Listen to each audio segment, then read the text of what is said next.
मैं कुमार गौरव जी से कहना चाहूँगा कि अपना कुछ अनुभव साझा करें अपने पीछे के साथियों के साथ। कुमार गौरव।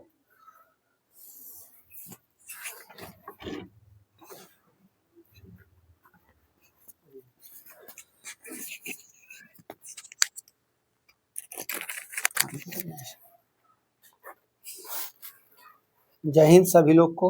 यहाँ जितने भी विद्यार्थी आए हैं सबका उज्जवल भविष्य की कामना करते हैं और सरस्वती से आराधना भी करते हैं कि आप लोग का भविष्य हमेशा उज्जवल रहे। सबसे पहले अगर आप कंपटीशन लाइन में जब आते हैं तो आपको दो चीज़ का आवश्यकता होता है। अगर आप शॉर्टहैंड के क्षेत्र में आते हैं तो शॉर्टहैंड का भी जरूरी है, और उसके साथ साथ आपको जो उसमें जो एग्जाम में प्रश्न पूछा जाता है उसमें आपको सिलेबस मार्क करना होता है कि सिलेबस में क्या आता है।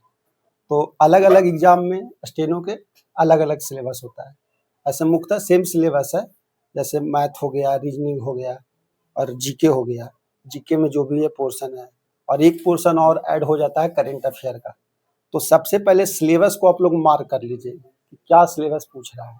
हिस्ट्री में क्या है, एंशिएंट है, मिडिएवल है, मॉडर्न है, वर्ल्ड हिस्ट्री है, ये सब चीज़ों को मार्क कर लीजिए।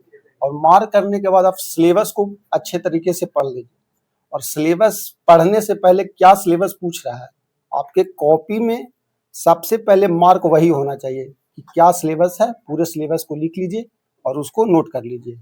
इसी तरह मैथ का है, मैथ में भी है, मैथ में भी दो पोर्शन है, एडवांस है और अर्थमेटिक है। तो अर्थमेटिक में भी बहुत सारा सिलेबस है। आप उस सारी चीज़ को नोट कर लीजिए और उसके बाद एडवांस के सिलेबस को, और पूरे सिलेबस को एक बार अच्छे से पढ़ लीजिए। उसके बाद आता है प्रैक्टिस। तो प्रैक्टिस में क्या होता है कि सबसे पहले क्या होता है कि ऑब्जेक्टिव प्रैक्टिस होता है और सब्जेक्टिव प्रैक्टिस होता है। तो सब्जेक्टिव प्रैक्टिस करने के बाद उसके बाद ऑब्जेक्टिव प्रैक्टिस भी कर लें, तो फिर यही धीरे धीरे तैयारी हो जाता है। बाकी इधर आते हैं शॉर्टहैंड के क्षेत्र में। तो शॉर्टहैंड के क्षेत्र में सर को एक लंबे समय से अनुभव है। तो आप शॉर्टहैंड का जो भी सिलेबस है, ऐसे तो इंग्लिश में हम लोग जानते हैं कि इंग्लिश में 120 लेसन होता है, उसका जितना भी है सारी चीज़ को नोट डाउन कर लीजिए। और शॉर्टहैंड लिखने के साथ साथ आप उसका एक अलग फेयर बना लीजिए जो रूल का होता है, और रूल भी उसके साथ साथ पढ़ते रहिए। रूल को हमेशा वीकली हो, मंथली हो, जब भी हो मौका मिले देखें, और एग्जाम के टाइम भी उस रूल को देखते रहें। इसके साथ आप प्रैक्टिस करते रहें। और प्रैक्टिस का शॉर्टहैंड में मेन फार्मूला क्या होता है कि जो सर लिखाते हैं उसको यहाँ भी देखना है, और देख के घर से पहले से भी देख के आना है, और इसको यहाँ लिखना है। लिखने के बाद घर जाकर भी लिखना है। मौका मिले, टाइम मिले तो उसको एक बार फिर से ट्रांसक्राइब कर लीजिए, क्या गलत है, क्या सही है, कहाँ वर्ड मीनिंग गलत हो रहा है, ये सब चीज़ को मार्क डाउन करके और उसको एक अलग फेयर बना लीजिए। फेयर को हमेशा बार बार रिवाइज करते रहिए। एग्जाम के टाइम उसको जो सर लिखाते हैं उसको एक बार नहीं, दो बार नहीं, तीन बार नहीं, अलग अलग स्पीड में उसको आप प्रैक्टिस करते रहिए। इसके साथ साथ सिलेबस पे मेन फोकस करना है, क्या कि आज का जो कंपटीशन है उसमें सिलेबस बहुत जरूरी है। क्या कि स्टेनो से जाके आपको रिटेन पे ध्यान देना है। क्या कि अब जो क्षेत्र है, जो सबसे पहले आपको रिटेन निकालना होगा, बिना रिटेन के तो कुछ होगा नहीं। तो रिटेन के लिए आप डेली एक सेट प्रैक्टिस कीजिए।